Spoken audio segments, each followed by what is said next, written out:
Pimpinan Front Pembela Islam (FPI) Rizik Syihab resmi ditetapkan sebagai tersangka oleh Polda Metro Jaya. Rizik menjadi tersangka atas dugaan kasus pelanggaran protokol kesehatan pada acara pernikahan sang putri di Petamburan, Tanah Abang, Jakarta Pusat pada 14 November 2020 lalu. Selain Rizik, penyidik Polda Metro Jaya juga menetapkan 5 tersangka dalam kasus serupa. Rizik sebelumnya sudah 2 kali mangkir dari panggilan polisi saat diundang menjadi saksi kasus pelanggaran protokol kesehatan. Atas tindakan Rizik tersebut, ia kini ditetapkan sebagai tersangka. Kadif Humas Mabes Polri Irjen Pol Argo Yuwono menjelaskan, penyidik sudah membuat surat pencekalan selama 20 hari kepada Muhammad Rizik alias Rizik Syihab dan mengirimnya kepada Dirjen Kemenkumham. Sementara itu ada 5 orang lainnya yang juga diberikan surat pencekalan karena turut menjadi tersangka, yakni Haris Ubadillah, Ali Alwi Alatas, Maman Suryadi, Ahmad Sobri Lubis, dan Idrus. Mereka merupakan panitia inti dalam acara pernikahan putri Rizik Syihab yang berujung kerumunan di Petamburan. Menaikkan status tersangka kepada Muhammad Rizik alias Habib Muhammad Rizik Syihab. Ini surat ketetapan tersangkanya. Ya. Oke. Yang kedua adalah menaikkan status saksi menjadi tersangka, yaitu atas nama Haris Ubadillah. Ya. Itu. Kemudian yang ketiga Ali Alwi Alatas, ya. Yang selanjutnya menetapkan tersangka Maman Suryadi. Selanjutnya menetapkan tersangka Ahmad Sabri Lubis dan menetapkan tersangka Idrus. Ini penetapan tersangkanya.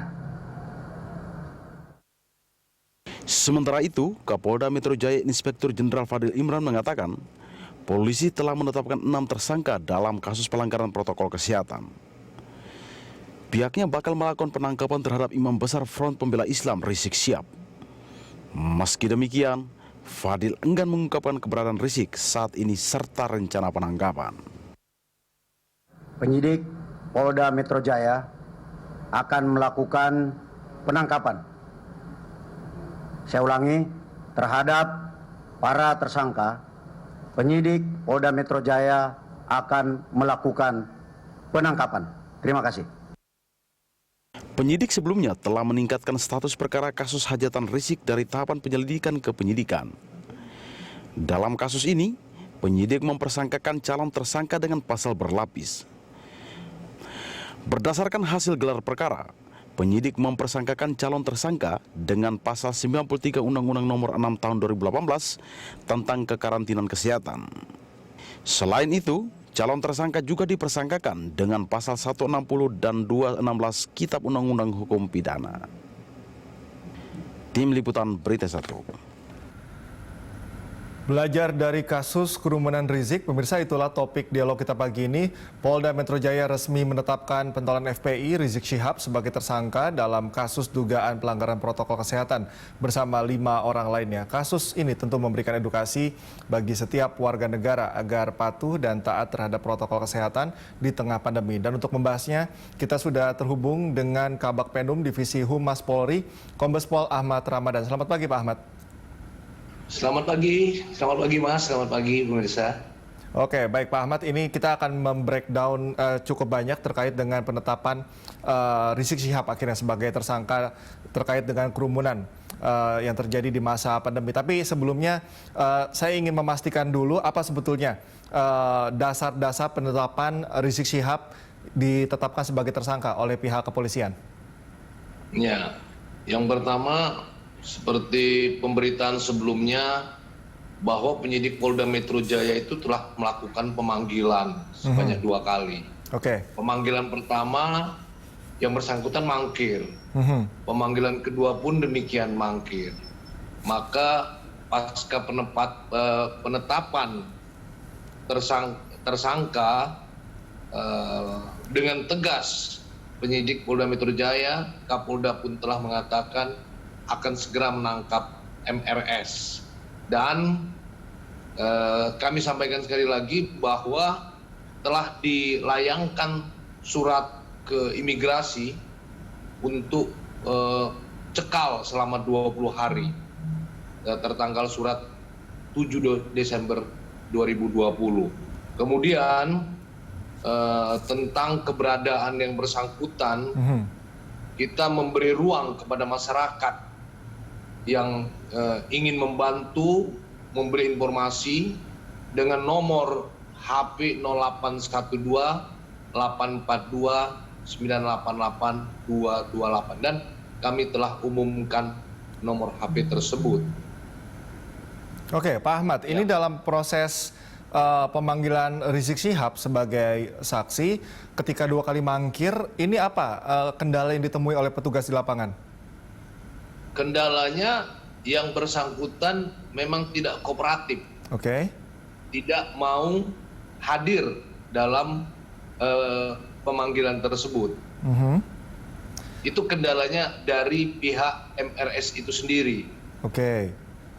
Bagaimana dengan setelah 2 kali pemanggilan tersebut mangkir, apakah ada upaya sebelumnya diinisiasi mungkin untuk pemanggilan paksa sebagai saksi atau bagaimana, Pak Ahmad? Tentunya kita mengedepankan upaya-upaya persuasif dengan menghimbau untuk saudara MRS bisa hadir memenuhi panggilan penyidik. Kita juga menghimbau kedatangan MRS ke penyidik tanpa diikuti oleh massa yang banyak. Itu merupakan tindakan-tindakan persuasif yang dilakukan oleh penyidik Polda Metro Jaya. Namun upaya-upaya tersebut dari pihak MRS itu sendiri tidak mengindahkannya. Sehingga dengan tegas kita sampaikan bahwa upaya berikut adalah upaya tindakan paksa atau upaya paksa, yaitu penangkapan terhadap yang bersangkutan. Oke, yang ingin dikonfirmasi kembali adalah penetapan Rizik Syihab sebagai tersangka apa memang dari berdasarkan pengembangan penyidikan atau memang murni karena ini dampak dari pemangkiran yang dilakukan oleh Rizik Syihab, Pak Ahmad?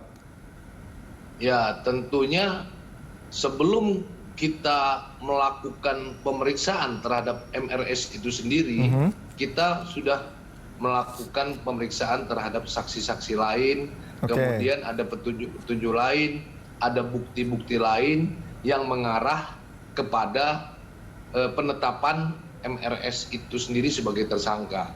Artinya MRS tersebut adalah untuk mengklarifikasi kerumunan yang dilakukan itu seperti apa.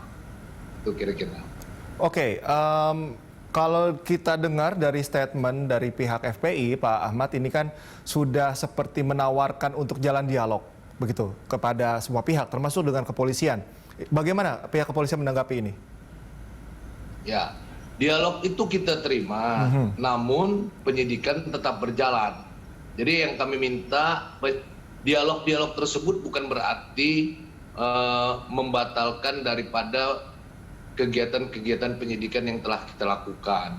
Jadi kita telah menetapkan tersangka tersebut karena upaya-upaya atau tindakan-tindakan yang dilakukan MRS itu sendiri. Oke. Pada intinya ada beberapa hal begitu Pak Ahmad yang sudah memenuhi syarat, termasuk pengembangan penyidikan dan juga ini juga sebagai langkah begitu agar pihak dari FPI juga kooperatif begitu ya dengan pihak kepolisian untuk segera menyelesaikan kasus ini begitu. Betul. Oke, untuk selanjutnya bagaimana langkah-langkah yang akan dilakukan ini kan sampai saat ini belum diketahui keberadaan dari Rizik Syihab. Apa langkah aplikatif yang sudah diupayakan oleh pihak kepolisian?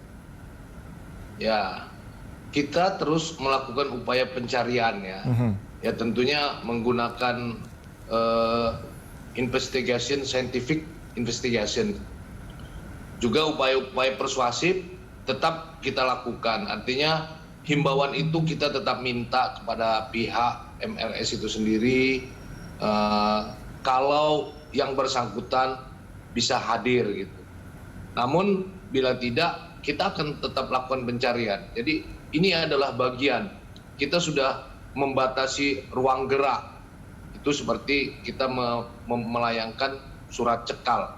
Artinya ini adalah upaya-upaya yang dilakukan terhadap MRS itu sendiri.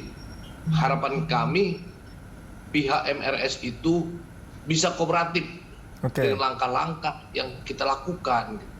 Kalau memang ada dari pihak MRS mengatakan kepada penyidik, ya kita bersedia hadir dengan baik-baik. Tentunya kita bisa menerima, melakukan tindakan tersebut dengan tidak dengan upaya paksa. Kita akan menerima.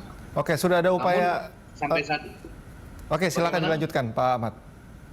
Namun sampai saat ini belum ada jawaban ataupun sen daripada pihak MRS mengatakan bahwa atau ingin mengantarkan MRS itu datang ke penyidik. Artinya sudah ada upaya menanyakan konfirmasi kepada pihak MRS, termasuk juga dengan kuasa hukumnya, begitu Pak Ahmad?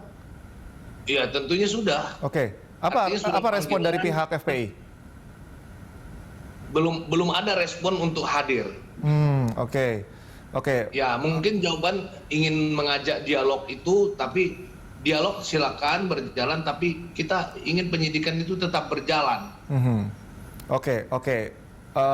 Pak Ahmad, ini kita juga tidak bisa memisahkan bahwa apa yang terjadi saat ini melibatkan juga Habib Rizik Syihab juga tidak bisa mengenyampingkan opini publik. Saat ini opini publik terbagi dua, Pak Ahmad. Ada yang mengatakan bahwa kasus yang ditimpakan oleh kepolisian terhadap Rizik Syihab ini juga ada nuansa politisnya. Bagaimana pihak kepolisian memastikan bahwa tidak ada unsur politisasi di sini, ini murni karena penegakan hukum, Pak Ahmad?